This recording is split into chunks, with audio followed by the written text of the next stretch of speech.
por favor.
No necesito ya traer promesas ni alentar esperanzas. Disponemos de algo mejor, hechos sólidos que se palpan, se miden y se cuentan porque son realidades objetivas. El Estado que debatimos hoy es el de una nación que ha salido de la pesadilla, se ha rescatado a sí misma, ha recuperado la confianza económica, goza de prestigio, vuelve a ser atractiva para los inversores, ha reordenado su funcionamiento y ve cómo crecen el consumo y la inversión. Se trataba, pues, de sacar adelante a España entera, no a fragmentos sueltos de ella, no dejar a nadie a la espalda y menos a los más débiles, a quienes peor lo estaban pasando, a los que en aquel momento se acogían con fuerza al calor familiar o a las ayudas altruistas que, por fortuna, nunca han faltado en un país solidario como el nuestro. Queríamos salir de la crisis todos juntos, sin desgarros sociales, sin que ni las circunstancias ni nuestras intervenciones ahondaran las desigualdades. Y como decían que no era posible, nos animaban a pedir el rescate. Nosotros pudimos fijarnos en unas líneas rojas que no íbamos a traspasar, y no lo hicimos. Nos negamos a salir de la crisis a expensas de los pensionistas, los parados o de la Caja de la Seguridad Social. Nos impusimos, pues, el compromiso de proteger en aquel naufragio el estado del bienestar, mantener las prestaciones sociales y garantizar los pilares de los servicios básicos como sanidad, educación, pensiones, prestaciones por desempleo y el resto de servicios sociales. No es que hayamos iniciado ya la salida de la crisis, es que lo hemos hecho sin renunciar a la cohesión social. Nada ha suscitado tanto descontento entre los ciudadanos, y con razón, como la corrupción, lo cual es natural. Creo que el objetivo de todos es procurar evitar que estos comportamientos se vuelvan a repetir en nuestro país. Hemos dado un gran paso para secar las fuentes de la corrupción, eliminar las penumbras que la protegían o agravar las penas que tenían asignadas. Y se puede, señorías. Claro que creo que se puede.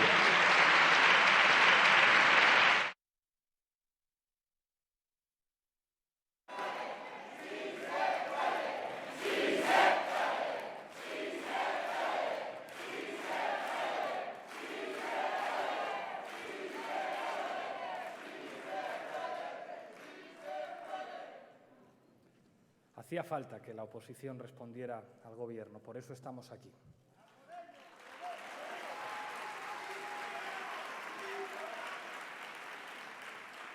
Compañeros del Consejo Ciudadano, compañeros secretarios autonómicos, militantes de Podemos, ciudadanos, ciudadanas, muchas gracias por acompañarnos hoy aquí. Señor Mariano Rajoy, usted y yo sabemos muy bien que nuestro país vive circunstancias excepcionales. Excepcionales hasta el punto de que la oposición real a su Gobierno no está en el Congreso. ¿Estará usted de acuerdo conmigo, señor Rajoy, que el último debate sobre el estado de la nación de su legislatura debía contar con la fuerza política que más posibilidades tiene de ganarle las elecciones? Por eso estoy aquí, junto a mis compañeros que muy pronto serán mayoría parlamentaria, para debatir con usted, señor Rajoy. Por cierto, ojalá debatamos pronto cara a cara en televisión. Creo que España se merece un debate entre usted y yo, donde quiera y cuando quiera, señor Rajoy.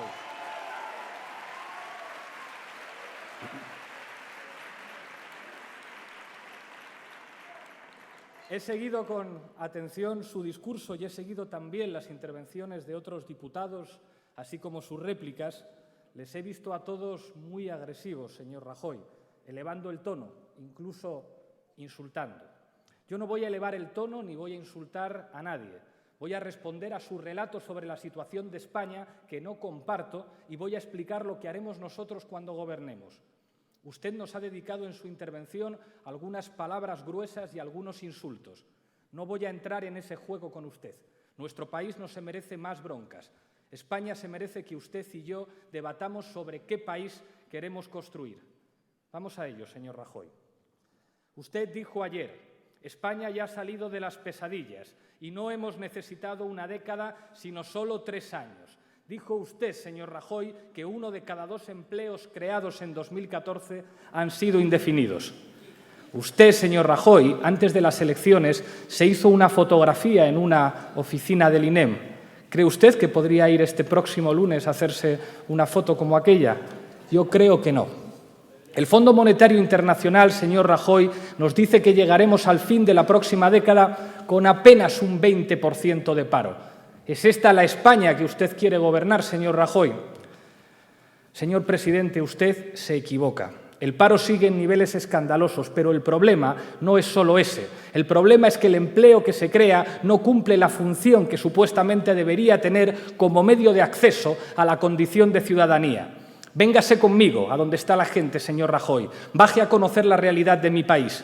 Los españoles entran tarde en el mercado laboral, salen pronto y tienen una vida terrible durante ese tiempo. Con la reforma laboral de 2012, los costes de despido se redujeron un 23%. Solo el 8% de los contratos firmados en 2014 fueron indefinidos, de los cuales un 44% han sido a tiempo parcial.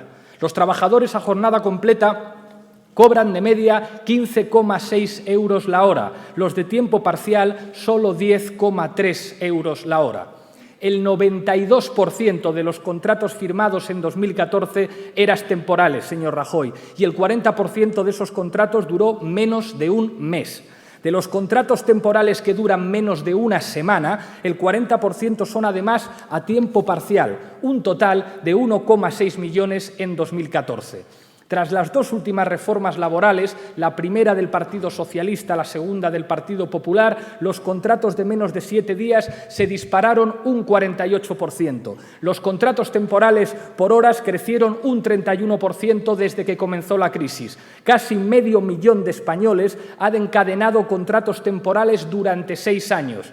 En noviembre de 2014, solo 1 de cada 3 personas que dejaron la lista del paro lo hicieron porque encontraron un trabajo. Tener un hijo o 2 aumenta del 7 al 11% las posibilidades de ser un trabajador pobre. No lo digo yo, lo dice Oxfam. Un 65% de las personas que están en riesgo de pobreza no salen de ella cuando encuentran un trabajo. No lo digo yo, lo dice la Comisión Europea. Un 17% de los hogares españoles manifiesta llegar a fin de mes con mucha dificultad. ¿A esto le llama usted salir de la pesadilla, señor Rajoy? ¿A esto le llama usted salir de la crisis? ¿A esto le llama usted brotes verdes? ¿A esto le llama usted recuperación? ¿Esta es la esperanza que tiene usted de ganar las elecciones tratando de ganar tiempo? Según datos ofrecidos por la agencia tributaria, señor presidente, hay casi 7,7 millones de trabajadores, el 46% de los asalariados totales que ganan menos o mucho menos de 1.000 euros al mes. El 34% de los asalariados gana 645 euros en 14 pagas o menos. ¿Es esto salir de la pesadilla? No, con 600 euros al mes no vive una familia. Hay muchas familias que tienen muchas dificultades para salir adelante con 1.000 euros al mes. La pesadilla, señor Rajoy, es la realidad de nuestro país. El Comité Europeo de Derechos Humanos acaba de denunciar que el salario mínimo español no garantiza una vida digna. Todos los salarios bajan. En el empleo privado, la caída ha sido del 1,5% desde el año 2011. En el sector público, la caída de los salarios ha sido del 4%, según la Organización Internacional del Trabajo. 2014 ha sido el año con mayor caída de salarios desde 1996. Esto es salir de la pesadilla, señor Rajoy. Los servicios básicos han subido el triple que los salarios desde el 2007. El recibo de la luz acumula entre el 2007 y el 2014 un incremento que cuadriplica la inflación. A ellos les tenemos que restar que hay 217.000 empresas menos que a final de 2007 cuando comenzó la crisis y cientos de miles de autónomos y de falsos autónomos que hacen malabares para llegar a fin de mes. Este es el resultado de la austeridad que han aplicado los últimos gobiernos en nuestro país. Cuando la austeridad no funciona, democracia significa que se pueden hacer las cosas diferentes. ¿Qué es lo que haremos nosotros cuando gobernemos? Lo primero, entender que el mercado laboral no crea empleo por sí mismo, ni abaratando el despido ni subvencionando la contratación. Lo importante para crear empleo es aumentar la productividad. Y para aumentar la productividad hay que reducir la inestabilidad del empleo, disminuir la rotación y la volatilidad. Hay que impedir los contratos temporales injustificados. Hay que hacer que el despido solo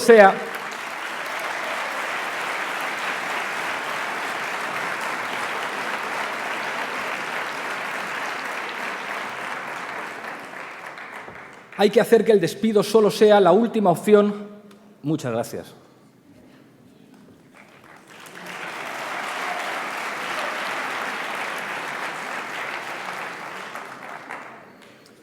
Hay que hacer que el despido solo sea la última opción de ajuste, centrar la flexibilidad y la productividad en la elevada formación y el incremento de los trabajadores y permitir que los salarios crezcan de acuerdo con ello mediante la estabilidad de los convenios colectivos.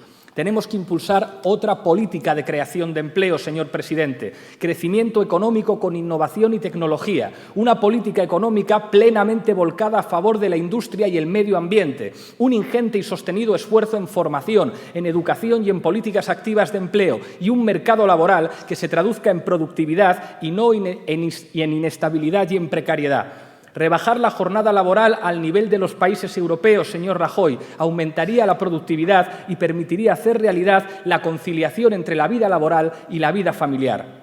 Ha dicho usted, señor Rajoy, nuestra economía ya no se basa en el endeudamiento, sino en el crecimiento y en la competitividad. Se ha producido, ha dicho usted, un enorme desahogo en el pago de los intereses de la deuda.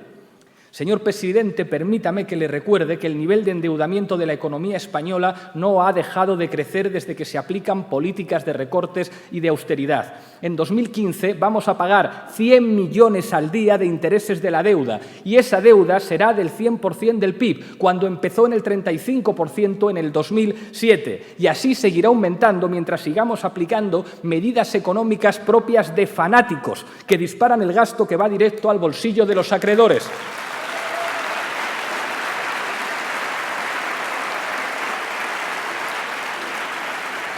Nuestro modelo productivo, señor presidente, se encuentra devastado, no solamente por la crisis, sino también por muchos años de erosión del tejido industrial y de especialización en el turismo y en el sector inmobiliario. Un verdadero patriota protege la industria nacional, exactamente lo contrario que han hecho ustedes. Esta estructura productiva genera una importante...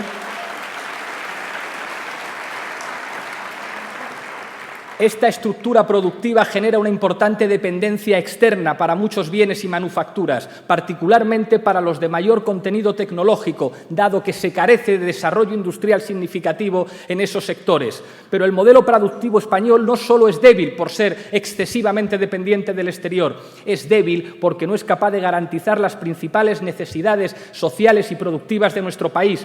Un modelo de desarrollo más articulado y estructurado habría facilitado con la llegada de la crisis la destrucción de empleo hubiera sido mucho menor, pero ustedes preferían la cultura del pelotazo, ustedes preferían burbujas inmobiliarias y pelotazos urbanísticos, ustedes entregaron nuestro país al ladrillo,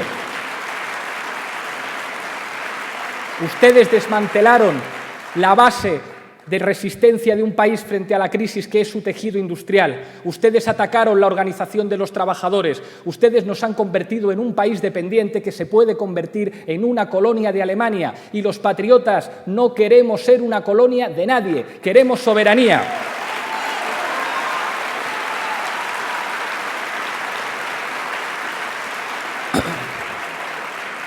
Ustedes hablan de competitividad, señor presidente, pero para ustedes competir es imitar a Bangladesh. Quieren hacer de nuestro país una colonia que venda alcohol barato, en la que la precariedad laboral aparezca como la única forma de vida para la mayoría. Hay que salir de ese bucle en el que nos han metido, donde la única salida que se ofrece es la pérdida de derechos y la competitividad a base de devaluar las condiciones de vida. Las cosas en democracia se pueden hacer de otra manera. ¿Qué haremos nosotros cuando gobernemos? Nuestros problemas de deuda que se han solventado han sido por la decisión política del Banco Central Europeo. Eso queremos nosotros, recuperar la política. El Banco Central Europeo tiene que ser un instrumento al servicio de los ciudadanos, no un instrumento al servicio de los bancos. No puede ser un instrumento contra los gobiernos legítimos, sino un instrumento en manos de los gobiernos. Es tan sencillo como hablar de democracia y de política y entender que el totalitarismo financiero es lo que nos roba la democracia. Cuando los que mandan no se presentan a las elecciones, no hay democracia, hay totalitarismo. Tenemos que hacer, señor Mariano Rajoy, y ya lo ha propuesto alguno de sus ministros para las comunidades autónomas, una reestructuración ordenada de la deuda. Es una medida razonable, la están recomendando premios Nobel, la está recomendando toda la comunidad científica de economistas a nivel internacional. Negociaremos, nosotros sí negociaremos con la firmeza de un gobierno que defiende a su gente para lograr un escenario de acuerdo que pare la asfixia y las políticas de recortes, porque para negociar a veces hay que ponerse serio. Hemos visto cómo nuestros gobernantes iban a Europa a obedecer. Necesitamos gobernantes que vayan a Europa a negociar en serio, a veces poniendo mala cara porque estás defendiendo a tu país y estás defendiendo a tu gente.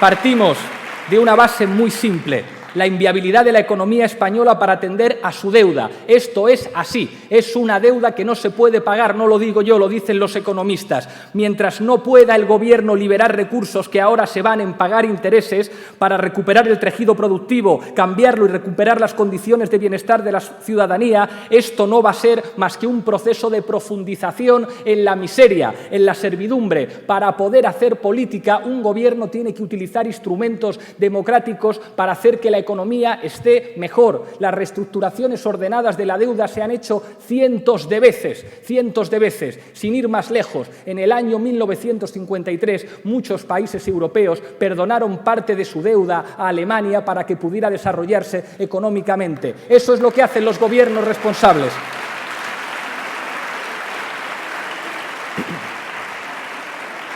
Y para los que están muertos de miedos por las amenazas, les recuerdo que España es una economía ineludible para el euro. A nosotros no se nos puede amenazar. Somos la cuarta economía del euro. Ya va siendo hora de que dejemos de soportar este modelo de austeridad que no solamente es injusto, no solamente provoca dolor, es ante todo un modelo de desarrollo ineficaz. La austeridad no ha servido para salir de la crisis, no ha servido para solucionar los tres grandes problemas de los españoles: el desempleo, la deuda y la desigualdad. Han aumentado los tres problemas.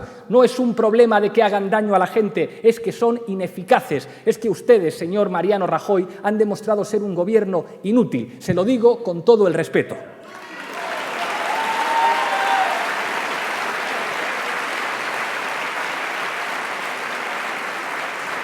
Y permítame que le recuerde, cuando se negocia seriamente se logran acuerdos. A veces los acuerdos son difíciles, a veces los acuerdos son complicados, pero para conseguirlos hay que negociar seriamente. Cuando se obedece, no se llega a acuerdos presentables. Resulta necesario implementar un proceso de reindustrialización. La demanda interna debe estar en el centro de esta política. Se trata de generar una producción dirigida al mercado interno, que maximice la creación de puestos de trabajo, que comience la transición necesaria hacia el uso de energías renovables y que despliegue, además, nuevos patrones de consumo centrados en garantizar la sostenibilidad ecológica y social. La reindustrialización de nuestra economía debe pivotar en torno a un desarrollo coherente con la necesaria transición energética. Debe ser el desarrollo de sectores como las energías renovables, como la rehabilitación inmobiliaria, la reconversión urbanística, las nuevas infraestructuras y los transportes colectivos los que impulsen esa reindustrialización que nos hará otra vez estar orgullosos de nuestro país. Se debe potenciar con más fuerza la economía social del conocimiento, que haga que dejemos de ser la periferia de Europa. Es la única forma de cambiar los patrones de intercambio desigual que llevamos padeciendo en una Unión Europea de diferentes velocidades.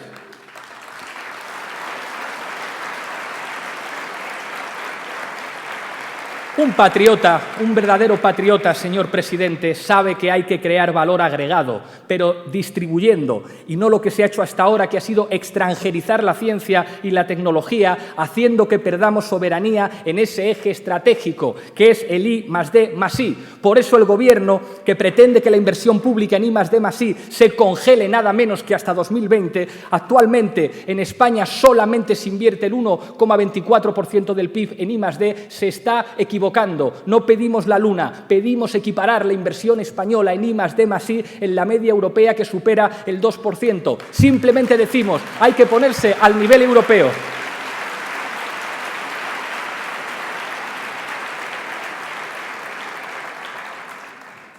Los servicios sociales tienen en nuestro país un peso del 1,5% del PIB. La mitad respecto al entorno europeo. En esto parece que no queremos imitarles, y lejos del 5% de los países nórdicos.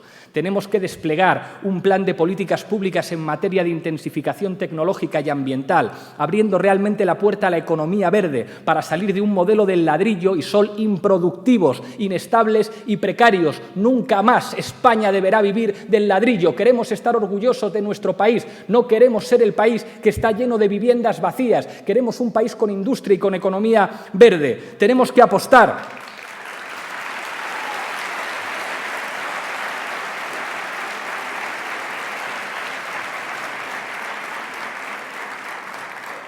Tenemos que apostar por un modelo energético garantista, no despilfarrador, como son las tarifas planas, que favorezca las energías renovables y acabe con los monopolios. Hay que implementar un plan potente de eficiencia energética, a imagen, y no tengo ningún problema en poner este ejemplo, señor presidente, del que está llevando a cabo Alemania, que ha conseguido crear cientos de miles de empleo, rehabilitando 200.000 viviendas antiguas y construyendo 80.000 nuevas viviendas eficientes, con una inversión en créditos y ayuda por parte del Estado de 1.500 millones de euros.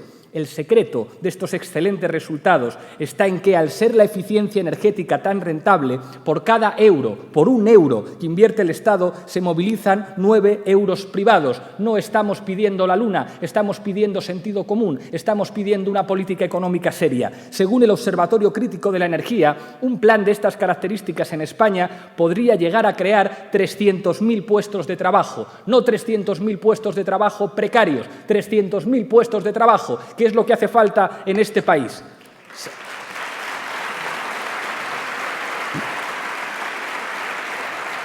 Bastaría hacer caso a la OIT y a la Organización de las Naciones Unidas, que dicen que invertir al año el 2% del PIB en la economía podría crear en España entre 1.300.000 y 1.800.000 empleos en 5 años. Lo contrario a lo que dice el FMI, al que usted sistemáticamente obedece sin negociar, señor presidente. Podríamos crear empleo en sectores como la energía, la construcción, el transporte o la manufactura. Eso es lo que toca hacer. Hay que implementar un plan público dirigido a los emprendedores para que dejen de ser emprendeudores, que se fundamente en, primero, financiación pública dirigida a promover la innovación y el emprendimiento en sectores económicos intensivos y en el conocimiento. 2, uso de software libre en el sector público para ahorrar millones de euros en licencias, promoviendo así la soberanía tecnológica.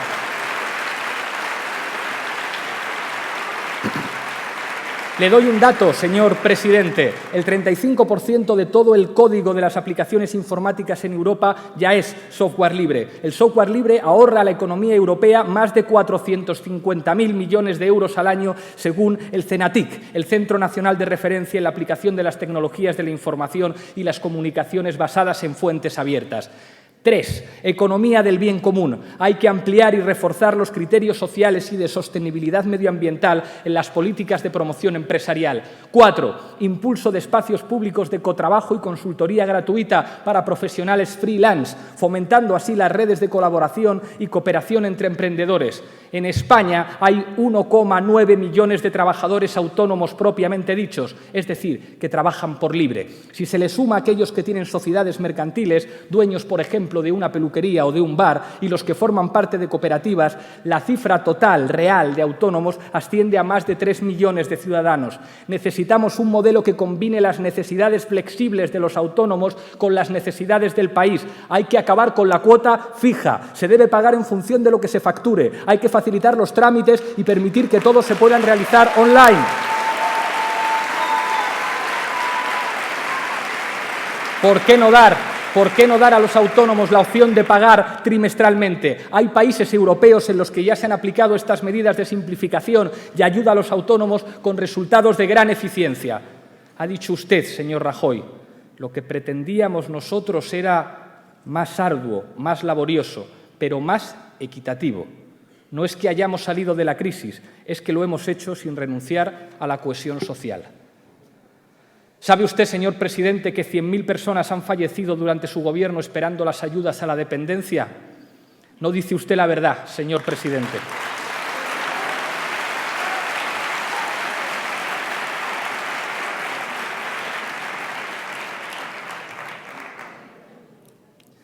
España está a la cabeza de Europa en precariedad laboral. Los beneficios de las empresas que cotizan en el IBEX 35, por el contrario, han aumentado un 67% en los 2 primeros años y medio de su mandato, señor Rajoy. Las principales compañías españolas, las del IBEX 35, reconocen que tienen 881 ejecutivos con contratos que incluyen algún tipo de blindaje en caso de ser cesados laboralmente. Mientras sus sueldos no dejan de subir, un trabajador de bajo salario necesita trabajar 21 días para ganar lo que gana un director ejecutivo en 1 hora. Esto es una vergüenza. Yo no quiero un país así.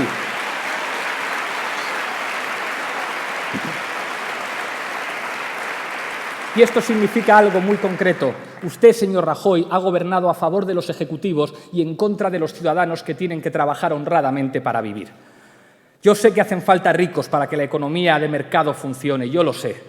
Pero necesitamos ricos responsables y con un mínimo sentido del patriotismo. No puede ser que solo se ajusten el cinturón los de abajo mientras los de arriba cada vez ganan más. Es una vergüenza para la democracia que aumente la desigualdad. Es una vergüenza que aumente el número de millonarios cuando buena parte de los trabajadores son pobres y no lo vamos a consentir cuando gobernemos. Sabemos que necesitamos a los ricos, pero les vamos a pedir responsabilidad.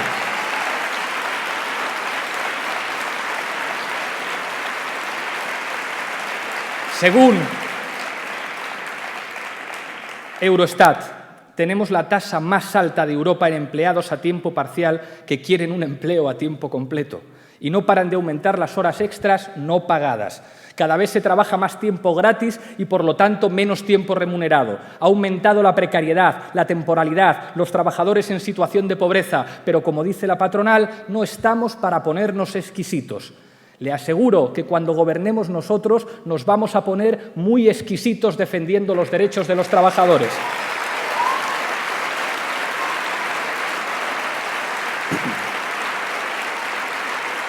Dice usted, señor presidente, que no ha roto la cohesión social. Entre mediados de 2012 y la primera mitad de 2013, el número de millonarios en España aumentó un 13%, alcanzando las 402.000 personas. En 2014 aumentaron un 24%, según la Autoridad Bancaria Europea. Somos el segundo país de Europa donde más cobraron los banqueros de media, 2,16 millones en el año 2012. En 2014, las grandes compañías españolas pagaron a sus accionistas dividendos por unos 43.500 millones de euros, lo que representa casi un 90% más que en 2013. Los ricos españoles son hoy un 3,5% más ricos que en 2013 y la fortuna de entre los más ricos en España, los de la SICAV, creció un 18% en 2014 y los bancos aumentaron un 27% los beneficios del último año, al tiempo que un 1% de la población acumula la misma riqueza que el 70% restante. Hay casi 13 millones, que se dice pronto, de compatriotas en riesgo de pobreza y un 15% de los trabajadores son pobres. Somos el segundo país detrás de Rumanía en pobreza infantil de toda la Unión Europea. Desde el estallido de la crisis se han destruido más de 200.000 empresas, mayoritariamente pequeñas y medianas. La austeridad ha destruido 3.600.000 empleos y se han producido más de 500.000 ejecuciones hipotecarias. Los ejecutados son siempre trabajadores, así como pequeños y medianos empresarios. Resultado, desahucios y viviendas vacías. No me diga usted que han mantenido la cohesión social, señor Mariano Rajoy.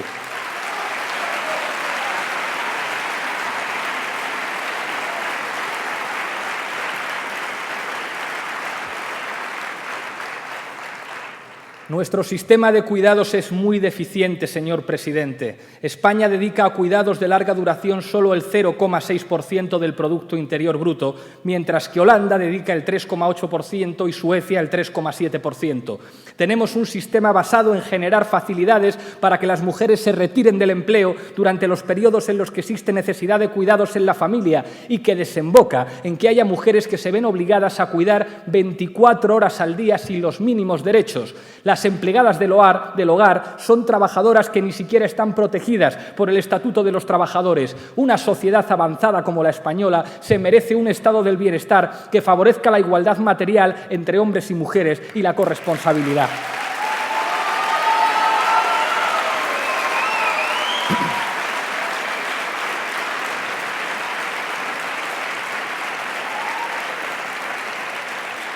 Le anuncio que hemos encargado un documento a 2 expertas en economía a partir del que empezar a debatir sobre cómo construir un modelo en el que todas las necesidades estén atendidas y a la vez que todas las personas conserven su independencia económica durante toda su vida, con plenos derechos laborales y sociales y con igualdad real de oportunidades. Presentaremos ese documento el próximo lunes.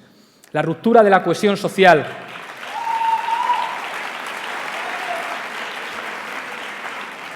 La ruptura de la cohesión social significa algo que habíamos superado en nuestro país, la esperanza de vida diferente entre los pobres y los ricos.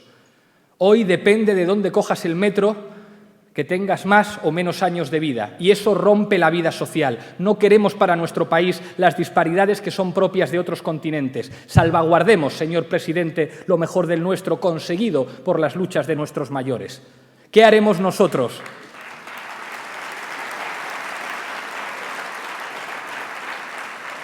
¿Qué haremos nosotros cuando gobernemos para proteger la cohesión y la equidad? Impulsaremos un plan de rescate ciudadano que garantizará que nadie pase frío y que nadie tenga que dormir sin un techo que le cobije. Vamos a garantizar la financiación de una educación y una sanidad pública, universal y de calidad.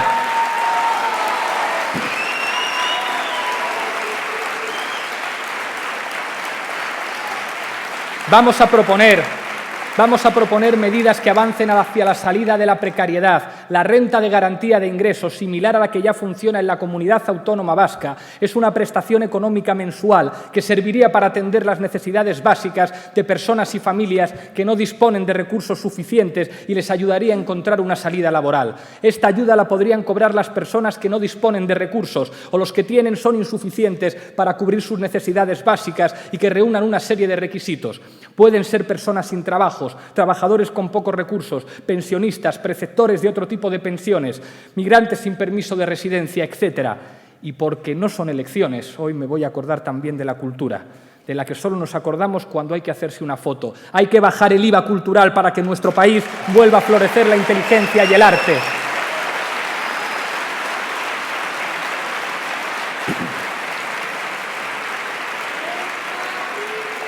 Cuando gobernemos y usted esté en la oposición, señor Rajoy, impulsaremos el sector de los servicios sociales, que actualmente tiene el reducido peso del 1,5% del PIB, la mitad respecto al entorno europeo y lejos del 5% de los países avanzados. Se trata de un sector que muestra una capacidad de creación de empleo directo entre 26 y 42 empleos netos por cada millón de euros invertidos. Por eso hay que desarrollarlo.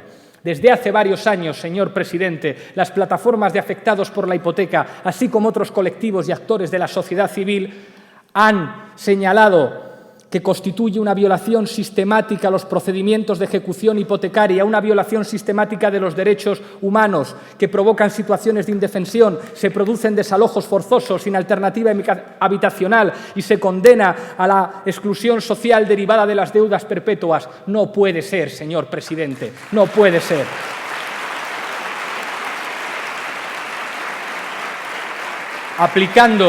Simplemente aplicando el derecho europeo, suspenderemos de inmediato las ejecuciones hipotecarias. Elaboraremos una ley orgánica de derecho a la vivienda que cumpla los estándares internacionales en materia de derechos humanos y que asegure que no habrá más desalojos forzosos sin alternativa habitacional.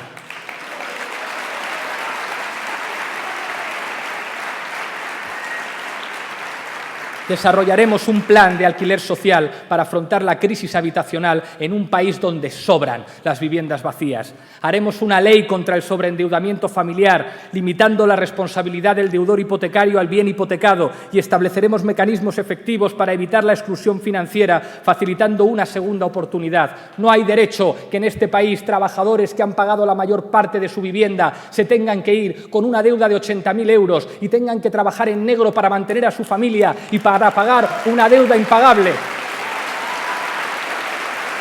No hay derecho que en este país pequeños y medianos empresarios que dejaron de recibir crédito tuvieron que hipotecar su casa, su nave, para finalmente quedar en la exclusión social. Hay que protegerles, hay que darles una segunda oportunidad en serio, con todas las características necesarias para que la gente pueda decir: en mi país mi gobierno responde, en mi país mi gobierno defiende a los ciudadanos.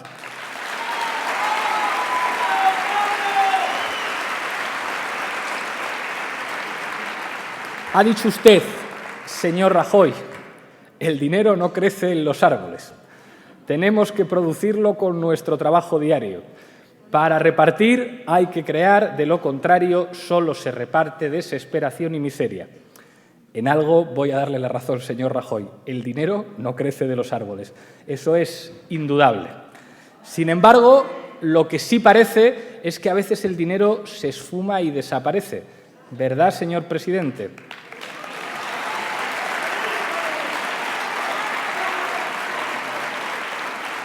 A lo que estamos asistiendo, señor Rajoy, es a un latrocinio de una pequeña minoría que acumula mucha riqueza sobre el esfuerzo y las espaldas de la mayoría. Necesitamos recaudar más ingresos y gastar mejor, señor Rajoy. Hay que reordenar el tablero fiscal para mitigar una estructura donde quienes más impuestos pagan son al mismo tiempo los que más sufren las consecuencias de la crisis. Hay que poner orden en las cuentas. No puede ser que cada español pague 2.000 euros de impuesto más al año por culpa del fraude fiscal. Y es su responsabilidad, señor presidente, porque no han querido ustedes investigarlo.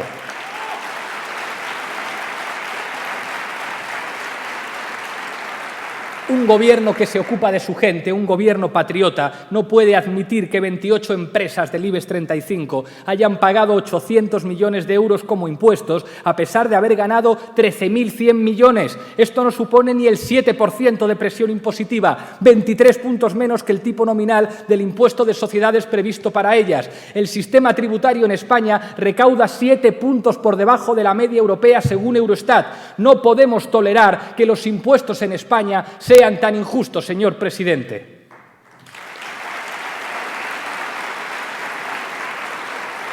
Y es una cuestión de responsabilidad de Estado, porque la suficiencia fiscal es necesaria para hacer las reformas que este país necesita, porque la suficiencia fiscal es necesaria para proteger a los trabajadores y para crear un mercado laboral fundamentado en la productividad. Tenemos que asumir que en este país no se puede recaudar menos que la media europea. Tenemos que asumir que el sistema de impuestos en España no puede seguir siendo injusto. Necesitamos una nueva política tributaria con soberanía recaudatoria para afrontar el problema de endeudamiento y el desabastecimiento social que afecta a una mayoría de ciudadanos en cuestiones tan básicas como la vivienda, la salud, la educación, la jubilación, los servicios básicos o el acceso a la justicia. Un gobierno tiene la obligación de garantizar el acceso a la justicia, el acceso a la vivienda, el acceso a hospitales públicos con los mejores profesionales, el acceso a escuelas públicas. Y si para eso hay que hacer una reforma fiscal para que los que están arriba se ajusten un poquito más el cinturón, un gobierno responsable está obligado a hacerlo.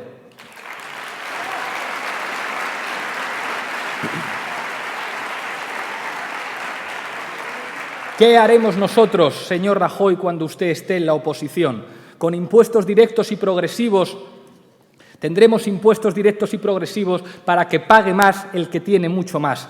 Lo absurdo del sistema impositivo en España es que, a pesar de tener unos tipos elevados, los tipos efectivos son muy bajos. ¿Cómo es posible esto? La respuesta es sencilla. Debido a la gran cantidad de deducciones que tenemos, al final lo que se paga es una cantidad muy inferior a la que determinan los tipos. Es necesario algo tan sencillo como acercar el tipo efectivo al tipo nominal.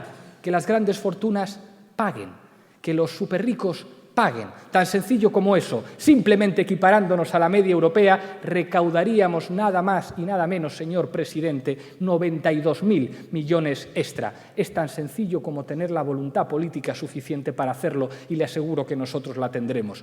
Mientras que el tipo impositivo máximo del IRPF para las rentas del trabajo es del 45%, gran parte de las rentas del capital financiero tributan en la práctica a un 21%.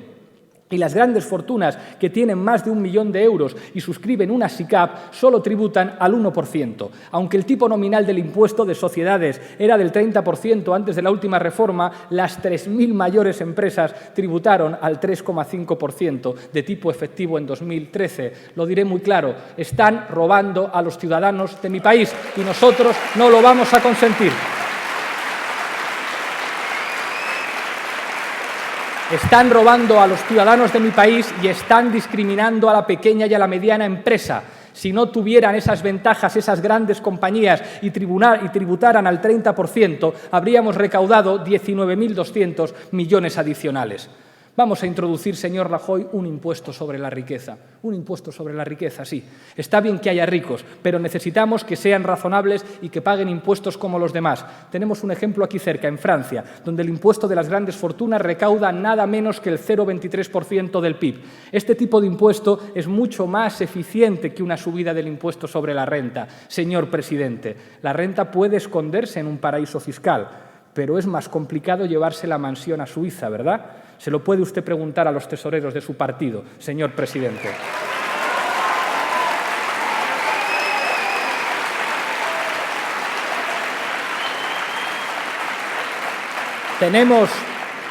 Tenemos que combatir el fraude fiscal. Según cálculos del Consejo Económico y Social, el fraude fiscal alcanzó en España el 6% del Producto Interior Bruto en 2012.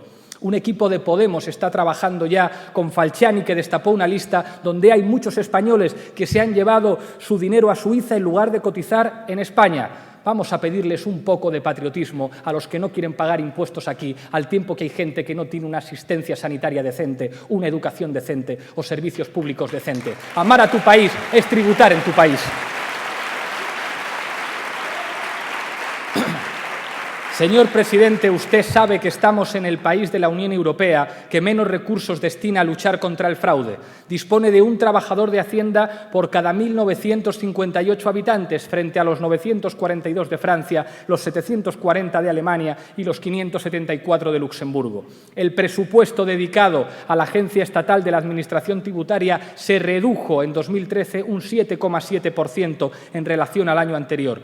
El 20% de la plantilla se encarga de investigar el fraude de las grandes empresas que, sin embargo, concentran el 70% de la evasión fiscal, mientras que el resto, el 80%, se dedica al control de autónomos, pequeñas empresas y trabajadores, aunque estos solo representan el 30% del fraude. Cuando nosotros cambiemos, cuando nosotros gobernemos, esto se va a invertir, esto va a cambiar. Vamos a investigar a las grandes fortunas.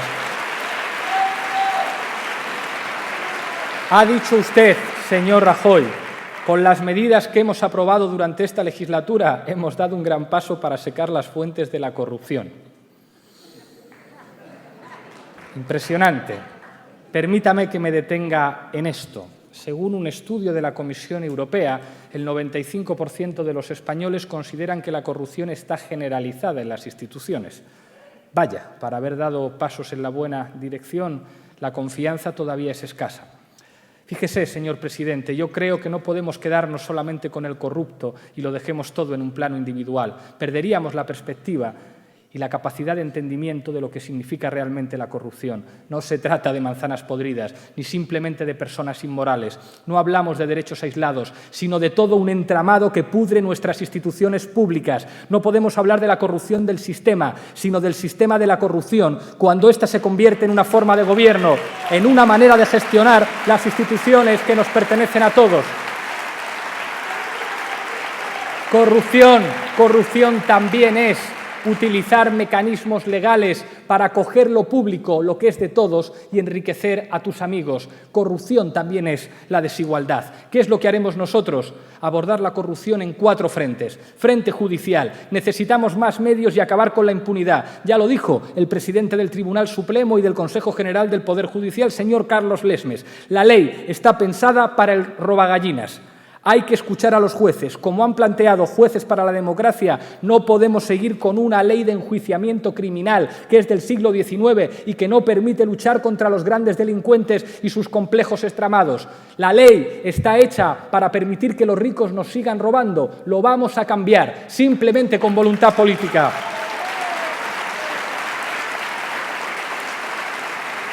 Hay que elevar las penas y ampliar la prescripción de los delitos de corrupción. Hace falta incrementar los medios, hace falta incrementar el número de jueces hasta alcanzar la media europea de 21 jueces por 100.000 habitantes, cuando ahora solo tenemos 11. Frente político contra la corrupción. Hay que legislar a favor de la transparencia. Las actividades de los cargos públicos deben estar detalladas casi a tiempo real. Nosotros hemos sido un ejemplo de ellos. Cuando gobernemos, en las páginas web tendrán que aparecer las actividades y las declaraciones de bienes de los cargos públicos. 2. Hay que prohibir las puertas giratorias. Ya está bien de que expresidentes y exministros terminen sentándose en consejos de administración de empresas que ayudaron a privatizar.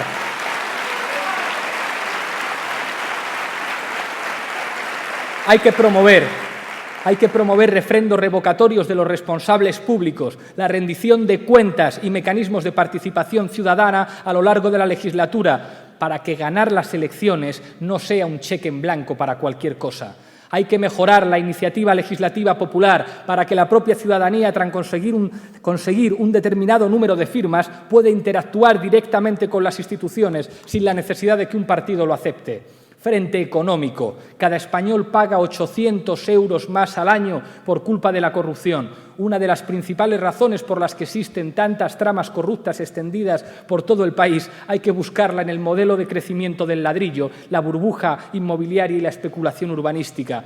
Cuando el principal mecanismo de financiación de los ayuntamientos es precisamente la recalificación de terrenos, se está facilitando las prácticas corruptas, se ayuda a naturalizarlas. Por eso hay que implementar un cambio de modelo productivo que no incentive la corrupción y que se base en el trabajo de alto valor añadido. Por eso la corrupción es un problema económico. La corrupción está asociada al modelo de desarrollo de los grandes eventos, del pelotazo, a esa cultura que está llevando a nuestro país a la miseria. Por eso hay que defender la industria, por eso hay que defender el I+D, porque queremos ser un país serio, no un país de chorizos, en el que haya cargos políticos negociando con altos empresarios en reservados de restaurantes o en palcos de equipos de fútbol. No queremos vivir en un país así, señor presidente.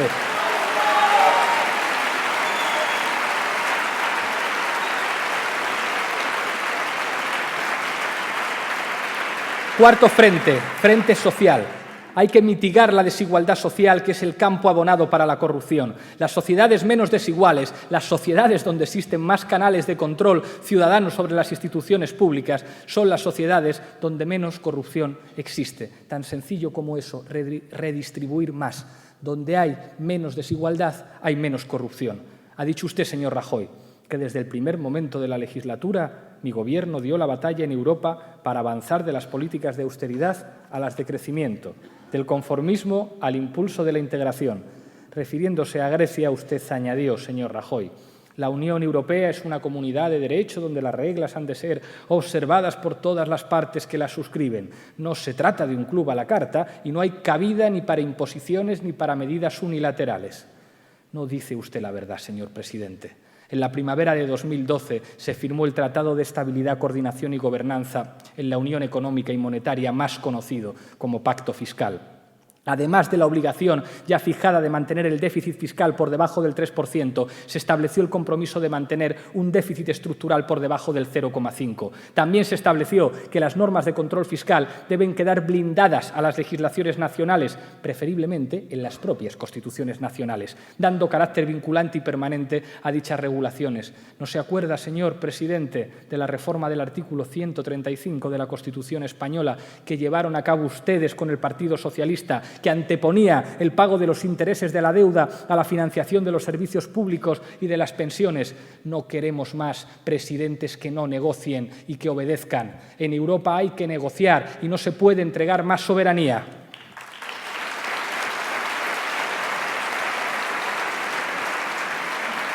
Hay que decir claramente, señor presidente, que la Unión Europea no funciona sin coordinación política y económica. Esto es lo que siempre han definido y defendido las élites alemanas como una comunidad de estabilidad presupuestaria. Esto es un mismo marco monetario donde cada Estado debe garantizar de forma individual el equilibrio presupuestario, sin políticas fiscales y económicas comunes, agravando así la injusta división del trabajo europea.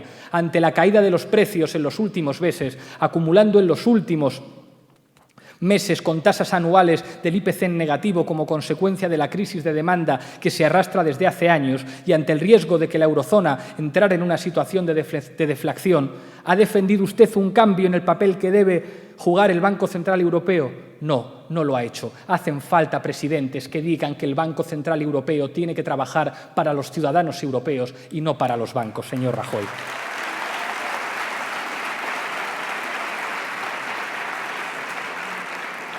¿Qué haremos nosotros cuando gobernemos?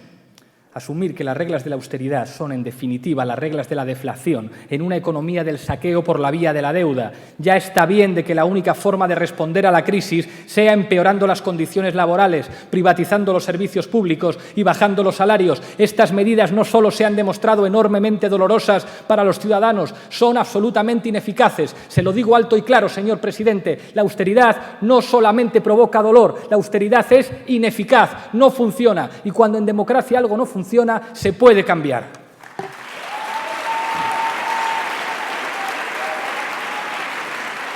Es el momento de repensar la estructura del Banco Central Europeo, que se ha demostrado ineficaz en esta crisis de deuda y que ha actuado como un lobby de la banca privada. Los intereses particulares de la banca no son los intereses generales de los ciudadanos europeos. Hace falta una hacienda pública europea, una fiscalidad compartida, una deuda mancomunada y unas instituciones en las que los ciudadanos se vean reflejados y representados. Estoy llegando al final de mi intervención, señor Rajoy, pero ya no me voy a dirigir más a usted. Ahora me voy a dirigir a las gentes de mi país.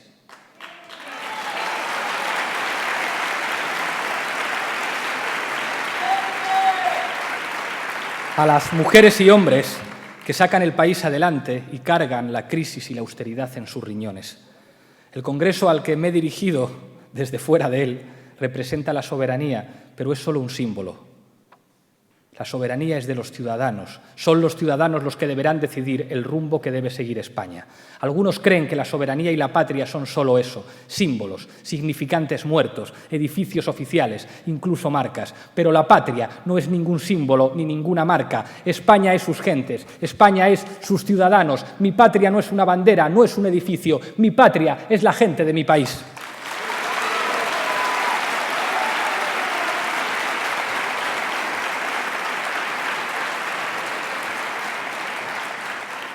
Y a esa gente les digo que sin ellos no hay democracia. Saldremos a ganar las elecciones, pero no basta con eso. Hace falta el compromiso amplio de una nueva mayoría social para cambiar nuestro país, para construir un futuro mejor, un futuro de dignidad, justicia social y soberanía. El cambio político no lo va a traer ningún partido, tampoco nosotros, lo traerá la gente. En ese cambio no sobra nadie, vengan de donde vengan.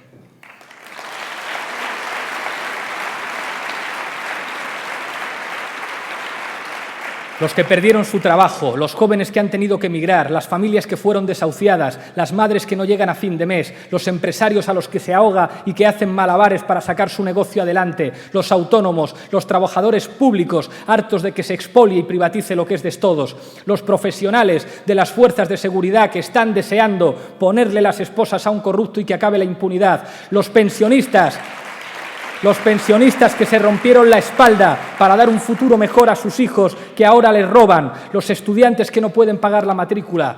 En España habrá cambio solo si sus gentes lo traen. Nosotros solamente aspiramos a ser el instrumento de ese cambio. No puedo pensar